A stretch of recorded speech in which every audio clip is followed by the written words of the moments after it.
Hello class 11th students, this is date 27th of May 2020. Physics का chapter 2 चल रहा है ट्यूशन के हिसाब से। एरर एनालिसिस, पहला चैप्टर वाज डायमेंशनल एनालिसिस, दूसरा चैप्टर इज एरर एनालिसिस और एरर एनालिसिस का लेक्चर 3 चल रहा है। तो बीच बात में से तो एकदम मत देखना, बेहोशी आ जाएगा, चक्कर आ जाएगा, सुसाइड करने का मन करेगा। जो लोग रेगुलर देख रहे हैं, लेक्चर 1 हो गया, लेक्चर 2 हो गया, नोट्स कॉपी बन गया, क्वेश्चन बना लिए, उन्हीं लोग लेक्चर 3 देखें। डायरेक्ट लेक्चर 3 मत देखने लगिएगा, अदरवाइज आपको सुसाइड करने का भी इच्छा हो सकता है। तो जो लोग रेगुलर कर रहे हैं उन लोग अब लेक्चर को आगे बढ़े। तो पहले लेक्चर में आपको एरर का कॉन्सेप्ट समझाया गया फिजिकल क्वांटिटी में, टाइप्स ऑफ एरर समझा दिया गया, true, absolute error, relative error and percentage error. दूसरा जो लेक्चर था उसमें propagation, physical quantities addition, subtraction, multiplication, division और पावर के फॉर्म में हो तो उस केस में एरर को प्रोपागेट करते हुए एरर कैसे कैलकुलेट करते हैं सिखा दिया गया है। मेरा पर्सनल एडवाइस है लेक्चर 1 लेक्चर 2 एरर एनालिसिस का जरूर देखो, जबरदस्त चैप्टर है। स्कूल वगैरह में, कई कोचिंग वगैरह में ये चैप्टर पढ़ाया भी नहीं जाता, अरे अपने से कर लेना, अपने से कर लेना। अपने से करने वाला चैप्टर नहीं है। इससे आप लोग जो लोग रेगुलर क्लास कर रहे देख रहे होंगे, मेंस में, एडवांस में और नीट में, तीनों तरह के एग्जामिनेशन में प्लस आपके स्कूल एग्जामिनेशन में एरर एनालिसिस से क्वेश्चन पूछा जाता है। तो लेक्चर 1 नहीं देखा हुआ, लेक्चर 1 और लेक्चर 2, तो वीडियो को बंद करो। प्लेलिस्ट में, भास्कर क्लासेस के प्लेलिस्ट में, इसी चैनल के प्लेलिस्ट में क्लास 11 फिजिक्स में आपको एरर एनालिसिस मिल जाएगा। क्लास 11 फिजिक्स में उसको पहले लेक्चर 1 और लेक्चर 2 पढ़ लो। पहला चैप्टर डायमेंशनल एनालिसिस, दूसरा chapter error analysis. Error analysis का लेक्चर 3 में आज हम लोग कुछ थिंग्स टू रिमेंबर याद करेंगे। एकदम बढ़िया से थिंग्स टू रिमेंबर जो है हम लोग याद करेंगे। Things to remember,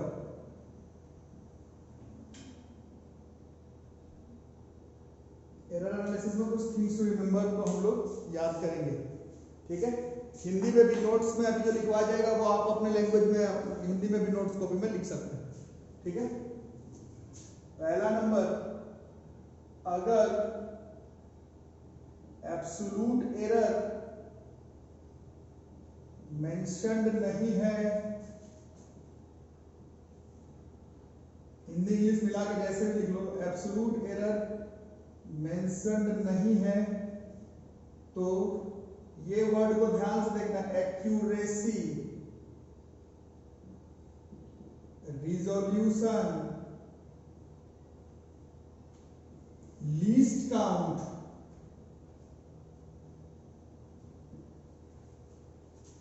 will act as absolute error. तो याद करना, किसी क्वेश्चन में clear cut absolute error word mention नहीं है, मेंशन नहीं है, मेंशन है तो उसका अगल बगल एक्यूरेसी या फिर रिजोल्यूशन या फिर लीस्ट काउंट ये सब मेंशन किया हुआ रहेगा, तब समझ लेना कि जो एक्यूरेसी है, लीस्ट काउंट है, रिजोल्यूशन है, यही एब्सोल्यूट एरर का रोल प्ले करेगा। This will play the role of absolute error, ठीक है। अब इसमें ये एक्यूरेसी और रिजोल्यूशन तो शब्द है, लिखा हुआ रहेगा। लीस्ट काउंट 8 9 तो आपने पढ़ा था, इसको ध्यान से देख लो। अगर कोई फिजिकल क्वांटिटी ऐसे लिखा हुआ रहे 8.9 सेंटीमीटर, 8.9 सेंटीमीटर, 8.9 सेंटीमीटर, 8.9 मतलब वो जो मशीन है जिससे कि आपने 8.9 सेंटीमीटर मेजर किया है, वो लीस्ट काउंट कम से कम कितना मेजर कर सकता था भाई? 8.9 मेजर करने का मतलब वो 0.1 सेंटीमीटर तक वो लीस्ट काउंट मेंशन 0.1 नाप सकता, तभी तो वो 8.9 को मेजर किया। अरे समझ में आ रहा है बच्चों? किसी क्वेश्चन में फिजिकल क्वांटिटी ऐसे 8.9 सेंटीमीटर है तो वो जो लीस्ट काउंट है वो 0.1 सेंटीमीटर है। यही उस क्वेश्चन में एब्सोल्यूट एरर का रोल प्ले करेगा। इसको याद रखना, नहीं याद रखोगे तो मेंस एडवांस नीट का क्वेश्चन जो है वो भूल जाओ। ऐसे कोई फिजिकल क्वांटिटी ऐसे 27.05 मीटर स्क्वायर अगर लिखा हुआ है तो इसका लिस्ट काउंट कितना हुआ? इसका least count is 0.01 metre square, और ये जो 0.01 मीटर स्क्वायर है, ऐसे क्वेश्चंस में absolute error, accuracy, list count का काम जो है वो यही करेगा। अगर नहीं मेंशन हो तो मेंशन किया हुआ हो तो अलग बात, अगर नहीं मेंशन किया हो, अगर नहीं मेंशन किया हो अगर एब्सोल्यूट एरर नहीं मेंशन, अगर एब्सोल्यूट एरर नहीं मेंशन, अगर एब्सोल्यूट एरर नहीं मेंशन हो तो लीस्ट काउंट, एक्यूरेसी और resolution, these words will act as absolute errors. इसको याद करने के बाद अब हम लोगों के पास इस चैप्टर में अलग से याद करने के लिए कुछ नहीं है, सिर्फ न्यूमेरिकल से आज का और अगले क्लास का 2 क्लास में ये चैप्टर जो है वो हमारा खत्म होना चाहिए। कुछ क्वेश्चंस करके देखते हैं।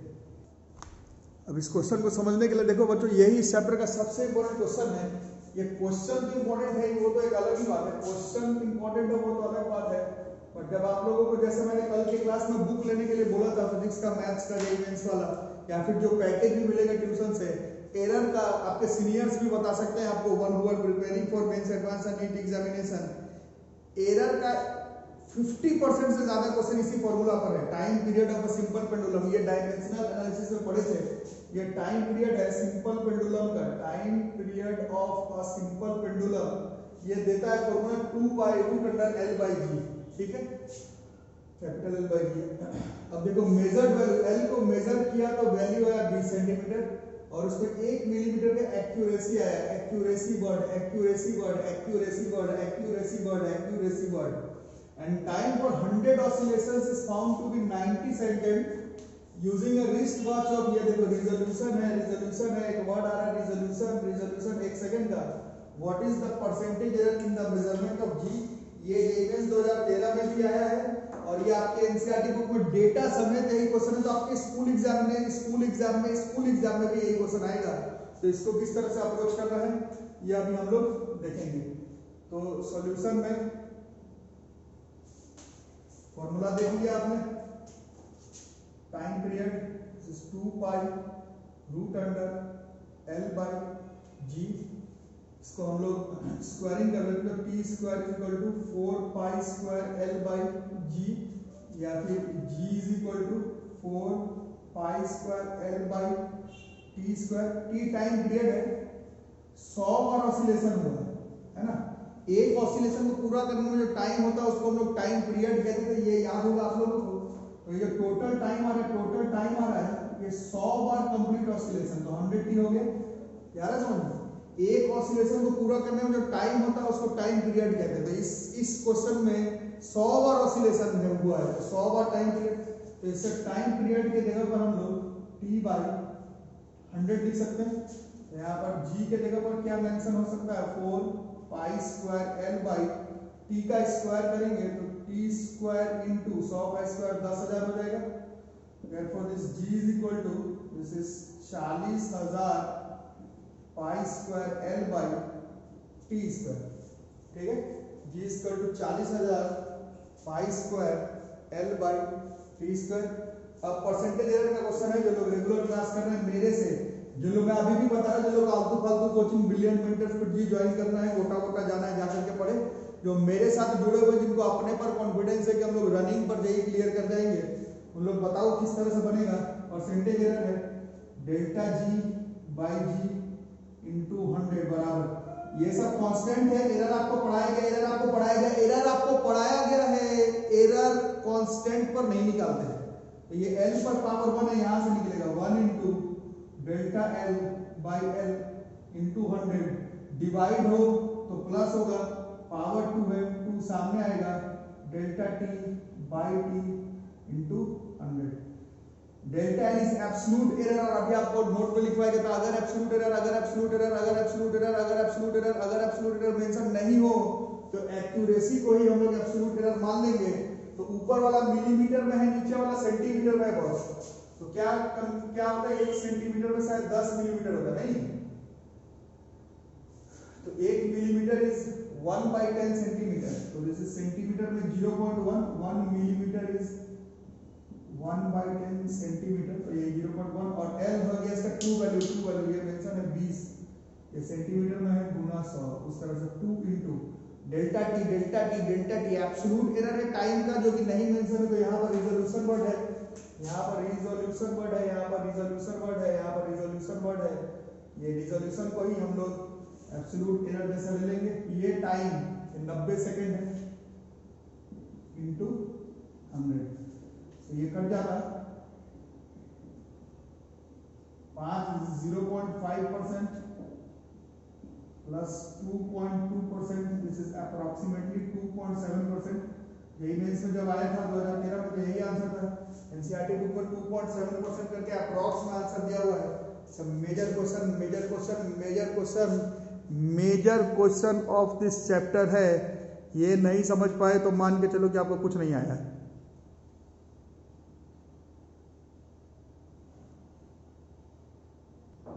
ठीक है बच्चों, अब इस क्वेश्चन को देखो। It's a very important question. Very important question. इस क्वेश्चन में अपन कैलकुलेशन मतलब क्लास में नहीं करेंगे, कैलकुलेशन आप अपना घर पर कर लेंगे, क्योंकि थोड़ा पॉइंट में कैलकुलेशन अपन अभी क्लास में नहीं करेंगे, बस सीखने के लिए है। एक फॉर्मूला दिया हुआ y का डायमेंशनल एनालिसिस में बताया गया था। This is Young's modulus mgl by pi r square l, small l है, और ऐसा रिकॉर्डिंग l का 2.890 मीटर, m का 3.00 kg, L का 0.087 सेंटीमीटर, D है 0.041 सेंटीमीटर, स्मॉल g है 9.81 मीटर पर सेकंड स्क्वायर। परसेंटेज एरर निकालना है इन द मेजरमेंट ऑफ y। तो पहले इसको ऐसे देख लो, mgl बाई पाई, रेडियस के जगह पर डायमीटर बाई 2 का स्क्वायर इनटू l लिख देते हैं, तो ये हो जाएगा 4 बाई पाई, फिर हो जाएगा mgl by D square into L. याद है समझ में? जी को भी इधर कर सकते हो, 4g by pi M L D square L. ठीक है, अगर लोग समझ रहे हैं, जो लोग टाइम पास करने के लिए पढ़ते हैं, उन लोगों को हम लोग से कोई लेना देना नहीं। ठीक है, अभी देख लो, ये पूरा कांस्टेंट है। अभी जो लोग परसेंटेज एरर का क्लास कर रहे हैं, this is delta Y by Y into 100, ये कांस्टेंट है, तो m पे पावर 1, तो 1 into delta m by m into 100 plus l पे पावर 1 है 1 into delta l by l into 100 plus d पर पावर 2 है 2 into delta d by d into 100 plus l पे पावर 1 है, तो 1 into delta l by l into 100। ठीक है, चलो क्लास कर रहे हैं। एरर में एरर हमेशा जुड़ता है, एरर हमेशा जुड़ता है, एरर हमेशा जुड़ता है, एरर हमेशा जुड़ता है। मल्टीप्लाई डिवाइड पावर के केस में रिलेटिव या फिर परसेंटेज एरर जुड़ता है। प्लस माइनस के केस में आपने याद किया है कि एब्सोल्यूट एरर जो है वो हमेशा जुड़ता है। अब इसमें जो नोट का काम था, देखो ये m का वैल्यू तो दिया हुआ है, ये l का वैल्यू दिया हुआ है, d का वैल्यू दिया हुआ है, स्मॉल l का दिया हुआ है। क्या नहीं दिया हुआ? डेल्टा m क्या होता है? एब्सोल्यूट एरर m में, delta l absolute error l में, delta d absolute error d में, delta small l absolute error. आज के क्लास में 12-13 मिनट पहले एक नोट बनवाया गया, नोट बनवाया गया, नोट बनवाया गया, नोट बनवाया गया, नोट बनवाया गया। अगर एब्सोल्यूट एरर में नहीं मेंशन है, नहीं मेंशन है, नहीं मेंशन है, तो हम लोग एक्यूरेसी और रिजोल्यूशन वर्ड देखेंगे, वो भी नहीं मेंशन है, वो भी नहीं मेंशन है, वो भी नहीं मेंशन है, वो भी नहीं मेंशन है, तो लीस्ट काउंट देखेंगे, लीस्ट काउंट। जैसे इस एल को देखो 2.890 मीटर है, 890, तो ये सबसे मिनिमम कितना कैलकुलेट कर सकता था? 0.001 मीटर। ये जो इसका लीस्ट काउंट है, ये जो लीस्ट काउंट है, ये जो लीस्ट काउंट है, ये जो लीस्ट काउंट है, यही रोल प्ले करेगा एब्सोल्यूट एरर का, यही रोल प्ले करेगा एब्सोल्यूट एरर का। आज का नोट का यही मीनिंग है। अगर एब्सोल्यूट एरर नहीं मेंशन है तो एक्यूरेसी रिजोल्यूशन देखो, एक्यूरेसी रिजोल्यूशन भी नहीं दिख रहा है तो लीस्ट काउंट देखो, लीस्ट काउंट देखो, लीस्ट काउंट देखो, लीस्ट काउंट देखो, और फिजिकल क्वांटिटी का लीस्ट काउंट ही अंत में उसके एब्सोल्यूट एरर का रोल प्ले कर जाएगा। ये याद करना है, ये याद करना है, ये याद करना है। ठीक है, उसी तरह से m तो था 3.00, बट उसका डेल्टा m 3.00 का मतलब 0.01 kg, यहां तक वो जरूर मैनेज कर सकता था। L देखो इतना है, तो इसका डेल्टा L 0.001 सेंटीमीटर, जरूर ये इतना मेजर कर सकता था। उसी तरह से कैपिटल D को देखो, तो इसका भी मिनिमम मेजरमेंट 0.001 सेंटीमीटर रहा होता। तो जिस क्वेश्चन में एब्सोल्यूट एरर नहीं मेंशन है, एक्यूरेसी रिजोल्यूशन वर्ड भी ना दिखे, तो लीस्ट काउंट को ही आप एब्सोल्यूट एरर मान लेंगे। इसके बाद कैलकुलेशन है, कैलकुलेशन आपका काम है, मेरा काम नहीं। कैलकुलेशन आप लोग घर पे करेंगे, तो डेल्टा m हम लोग को कितना पता चल गया? 0.01, और m था इसका actual value, this is 3 into 100 plus 1 into delta of capital L. ये रहा capital L. This is 0.001. L was 2.890 into 100. सब प्लस में है, plus 2 into this delta D is 0.001 by D 0.041 into 100 plus 1 into delta L small वाला L 0.001 ज्यादातर का 0.00890 ठीक है बाई कितना था small L was 0.087 into 100 calculation आप लोग घर पे करेंगे 0.01 0.001 फिर 0.001 फिर 0.001 कैलकुलेशन एक बार करके आपने देखना इस comes out to be approximately 6.36% से आ सकता है अपने से करके देखना calculation is not our main point of view आज का मेन पॉइंट ऑफ व्यू ये है कि एक्यूरेसी वर्ड रिजोल्यूशन वर्ड और लीस्ट काउंट ये मौका देख करके चौका लगा सकते हैं लीस्ट काउंट एब्सोल्यूट एरर और रिजोल्यूशन वर्ड का इस्तेमाल हम लोग एब्सोल्यूट एरर निकालने के लिए कर सकते हैं यही है मौका पर चौका लगाना जितना जल्दी हो सके सीखो जेई का एग्जामिनेशन जो है वो ये जो साइड शूट में नोट्स में थिंग्स टू रिमेंबर में करवाया जाता है उससे निकलता है मेजर टॉपिक हर कोई पढ़ करके